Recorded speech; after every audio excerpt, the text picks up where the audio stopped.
Tonight, digging into the data. Stats Canada reveals Saskatchewan had the most Indigenous homicide victims in Canada last year.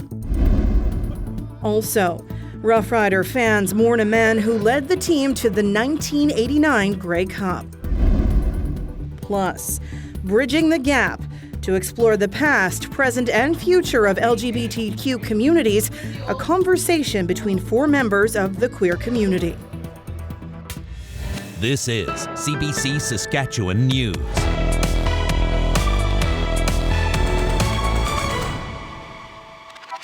It is Monday, December 12th, and the CBC Saskatchewan News starts right now. Good evening, and thank you for watching.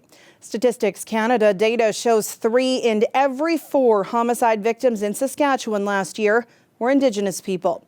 Experts say the underlying issues are not new, but there are solutions. Nicholas Frew reports.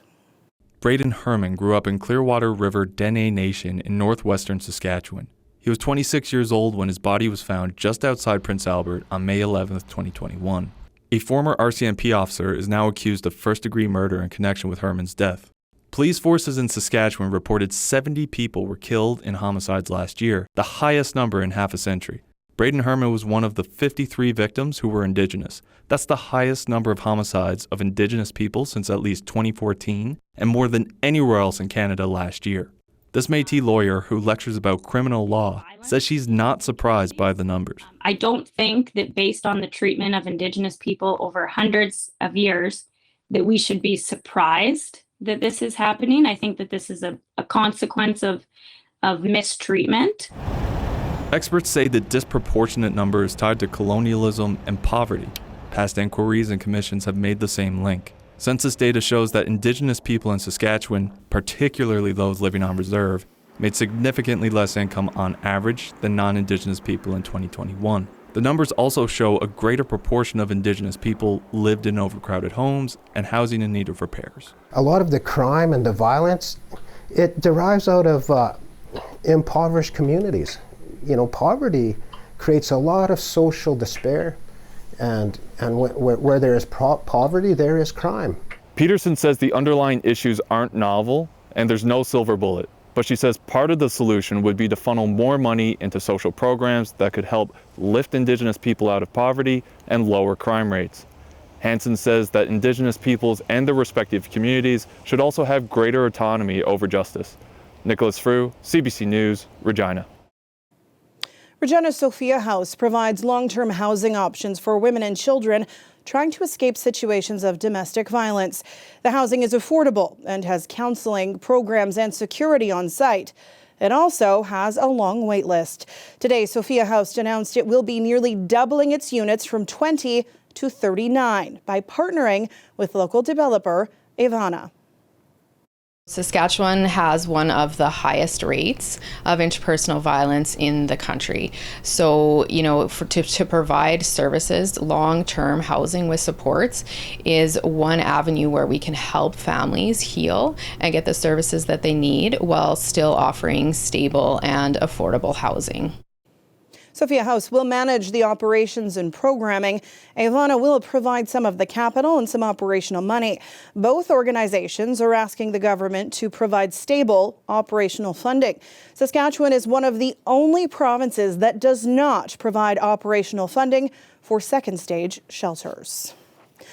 Our province holds the dubious distinction of having the most arsons in the country.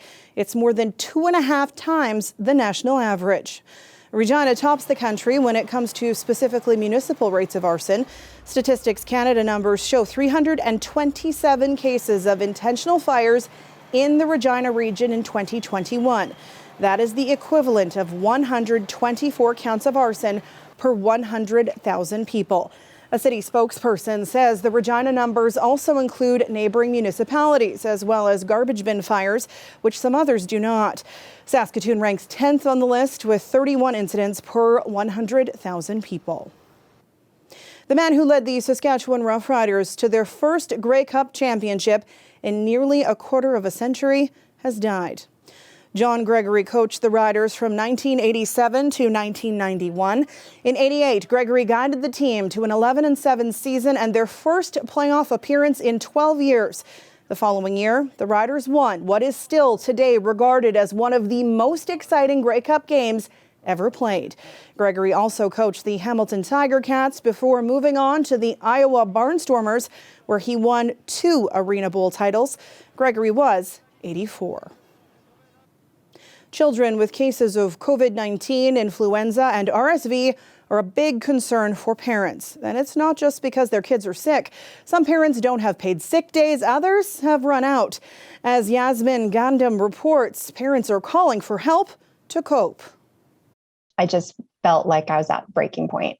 Sarah Ryan is a mom of 2 in Kamloops. She has used 18 sick days this year to care for her kids and doesn't have any left. I think it was October when my kids were sick. I was ready to just quit everything, quit my job. She says both her kids have fallen ill with COVID, the flu, and RSV. My daycare has still a 0 symptom policy because it's a home daycare. So if the daycare owner gets sick, then she has to close the daycare.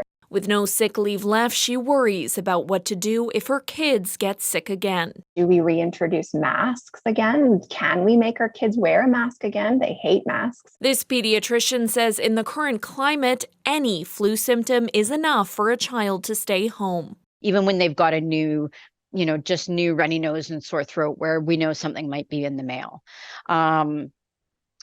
Because we're seeing that doctors' offices, emergency departments, hospitals are all full of children. But keeping kids home isn't always easy for some.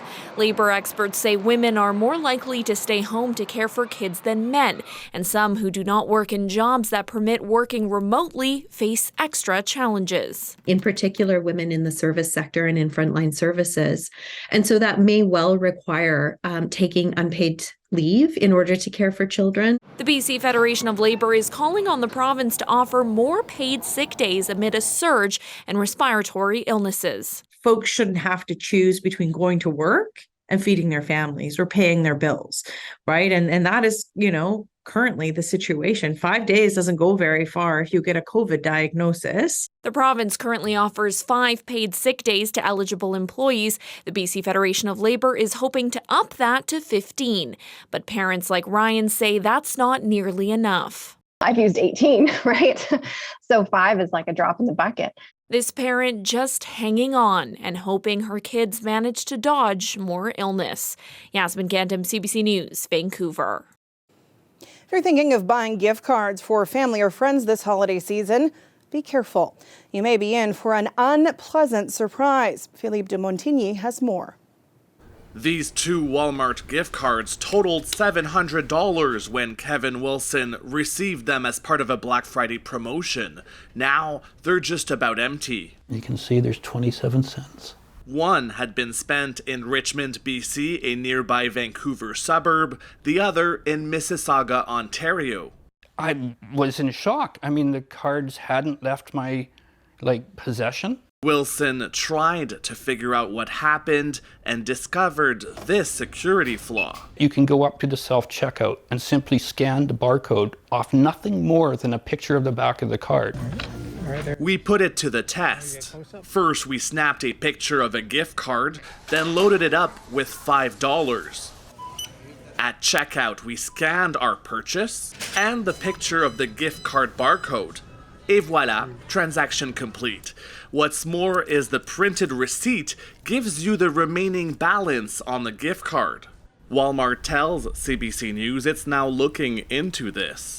Being an ex-police officer, I've sure dealt with my, many scammers. Nichelle Loss recently discovered another kind of scam, where a thin barcode sticker is applied on a different retailer's gift card. When you lift it, you can definitely see that it's different. And had the transaction gone through, I would have loaded $100 on a fake LCBO card that the person at home is going, yeah, and they're gonna go spend that. And meanwhile, I've bought essentially an empty PlayStation $100 card. And boom, you got your barcode. This cybersecurity expert says this type of scam is easy to do and hard to track. He says retailers need to be more vigilant. Maybe keep the gift cards behind the counter. Inspect the gift cards on a daily basis when you're making your rounds to ensure that there was no tamperings. Between January and September, the Canadian Anti-Fraud Centre has received more than 1,000 complaints related to gift cards and prepaid credit cards, totaling close to $3 million in losses. A number experts say is underreported and likely to spike this holiday season. Philippe de Montigny, CBC News, Toronto. A little color and joy trying to peek through the dreary, snowy day in Regina.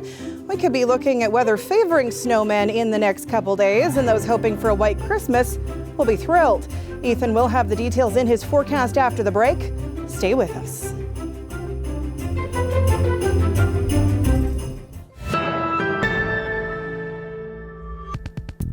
If you're walking in downtown Regina over the next couple of months, you may notice some unique art. Several artists were chosen to create pieces for a winter-themed exhibit. And as Jennifer Francis reports, the artists say the opportunity holds a special significance. Warmth, shelter, and winter wonderland were themes artists were asked to create in the city of Regina. 2 students at the First Nations University of Canada took on the challenge.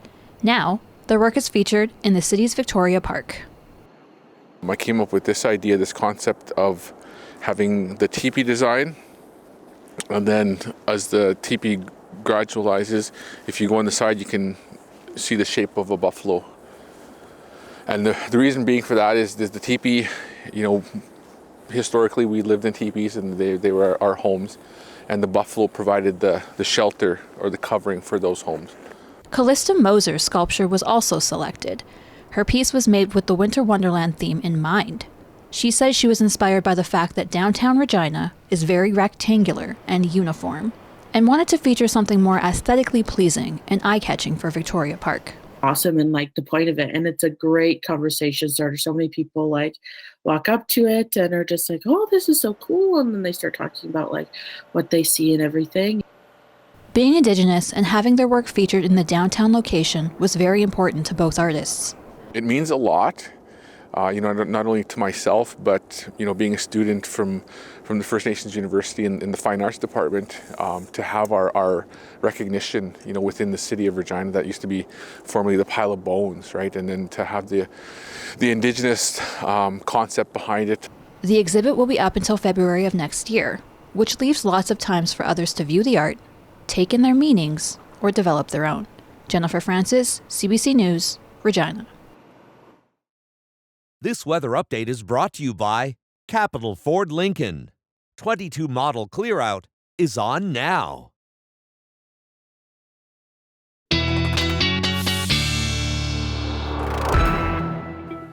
And weather specialist Ethan Williams joins me now. What a dreary start to the week, but at least it's warmer. Yes, that is true. Regina, portions of eastern Saskatchewan, warmer today.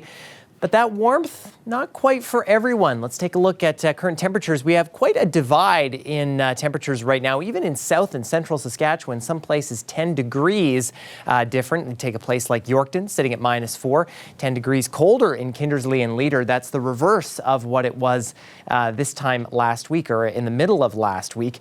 Now, our temperatures being impacted by this high pressure that's now moving into the province, bringing down a little bit of some chillier air with it. Eastern portions of the province still impacted by this low pressure center, where you saw some freezing rain even in parts of the morning today, some fog and some snow flurries, and this stationary front associated with it. Now, this system, this low pressure system is going to move out. High pressure is going to take hold through the day tomorrow, but then our attention turns to our south, and we are watching a Colorado low, which is churning in the United States right now. And this high pressure is actually going to help keep that Colorado low to our south and east, but we are still going to feel the effects of it late on Tuesday into Wednesday, and likely even into Thursday as well. Now, we'll see kind of 2 bands of moisture moving through this Colorado low here, and then a band moving from northwest to southeast through the day on Wednesday, which will provide moisture to parts of the province that are not impacted by that Colorado low. And then what starts to happen here is on Thursday, the system weakens a little bit, but it kind of retrogrades on itself and it moves back. And we're still going to be seeing some lingering snowfall in eastern portions of the province on Thursday, Friday, maybe even on Saturday as well. And as a result of this, we now do have special weather statements in effect for Regina, Weyburn, Estevan, up toward Yorkton, Melville. And in terms of accumulation, well, this is from late Tuesday into early Thursday, and really in some areas of the province looking generally between 10 and 20 centimeters of snow. Locally, maybe 20 to 30 centimeters. Southeastern Saskatchewan, you can't see Estevan there. It's kind of just hidden behind there, but that's they're looking for up to about 22 centimeters, and northward toward Yorkton, maybe up toward 15 or so. Now, as we go through the week, we are looking at conditions to get a little bit cooler as well, because we are seeing another trough in our upper atmosphere develop too. And this is going to impact a wide portion of Canada and even the U.S. heading into Christmas. Some very cold temperatures expected to come our way heading to the end of the work week and into next week. The good news is the pressure gradient on this low pressure system is well to our southeast. So winds actually not going to get that high with that Colorado low moving in. In fact, during the day, Wednesday, maybe up to 30, 40 kilometer an hour gusts. Should still pay close attention to the highway hotline though. Regina, our next few days here, looking, of course, at that system that is moving through. Temperature is going to stay around -10 for these next few days, and then the colder air starts to move in, much below seasonal for this time of year. Saskatoon, again, you'll likely avoid that Colorado low, but your temperature is going to stay a bit on the cooler side. At least people who want a little bit more snow for Christmas, Sam, will be a little bit happier. That gives us something to do while we're outside, right? That is right. Thanks, Ethan. You bet.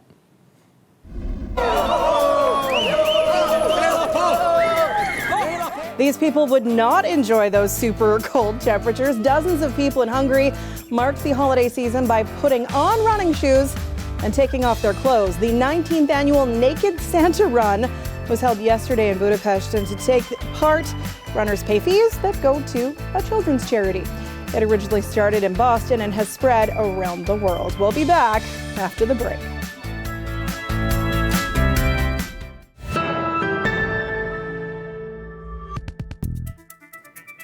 From bathhouse raids and the AIDS crisis to gender-neutral bathrooms and transgender-specific healthcare. The battlegrounds may have changed, but the core issue for gender and sexually diverse people remains the same: freedom to be who they are. Still, some people say a generational gap exists between members of the lesbian, gay, bisexual, trans, and two-spirit community. That's why CBC Saskatchewan brought together 2 young adults and 2 seniors. Here is some of their conversation.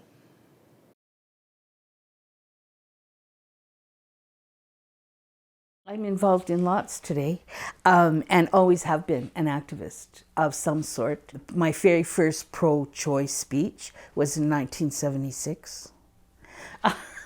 And written up in the paper and that kind of thing. So that's been going on for a long time, probably longer than you've been alive, right? And anyway, and so presently I'm involved with a group called Queer Seniors of Saskatchewan.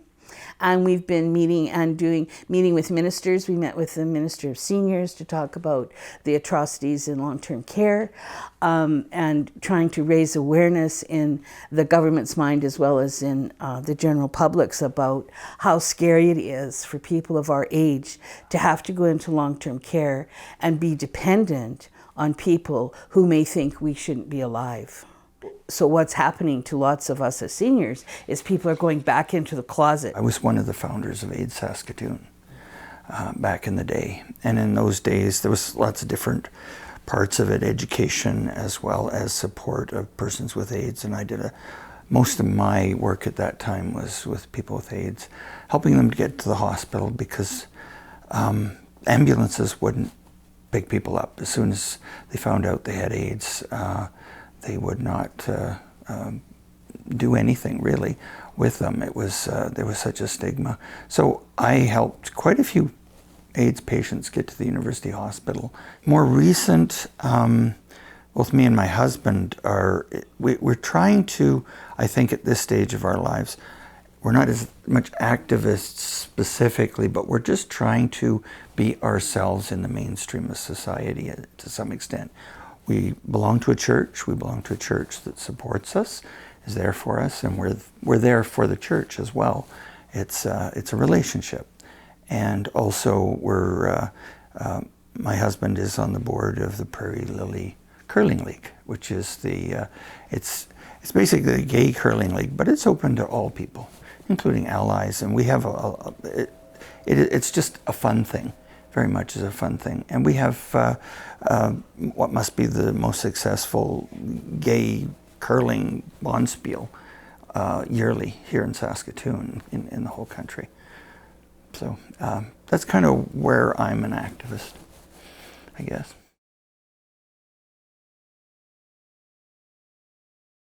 The AIDS epidemic and what that kind of brought up in terms of like the government kind of turning a blind eye and the type of like anti-gay propaganda that arose around that time. It really hit home because it also made me think of like what is kind of happening today with the whole monkeypox situation and how that's become gay coded and how it's interesting to see how people will just happily think that, you know, if it's us, it doesn't matter because we don't matter apparently. And I think that that's kind of history repeating itself in a way. And like, I consider myself a two-spirit person, but I still don't have all the knowledge in the world about it because that was ripped away from my culture. That was taken from Indigenous people, you know, through residential schools, through whatever. It's just a torn page out of history, and there's so many amazing people right now in the world doing the work and sharing their knowledge to try and bring it back into present day, you know, because way back a long time ago, I don't even know how long ago, two-spirit people were, you know, revered and respected and honored, and somewhere along the line that was lost.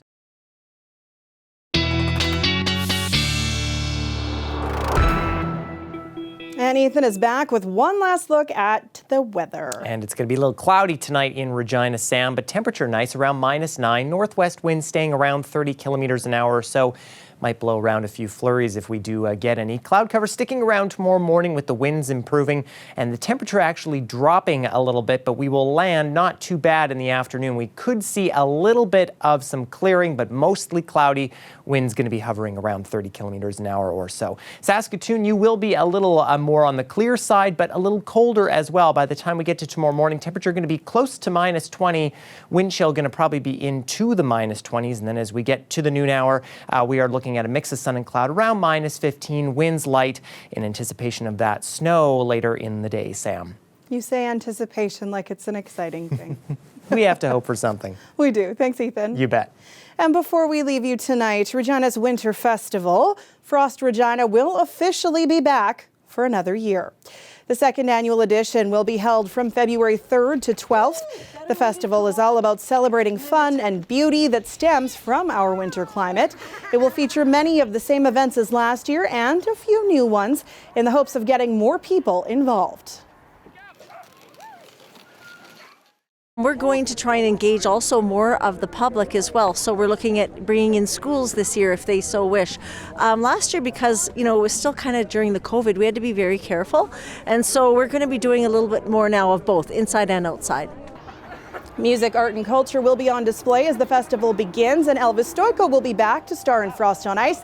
You can also go dog sledding, take a sleigh ride, or go skating on Wascana Lake or in downtown Regina. That is it for us tonight. For News Anytime, you can always head to our website. Glenn will be back with more at 11. Thanks for watching.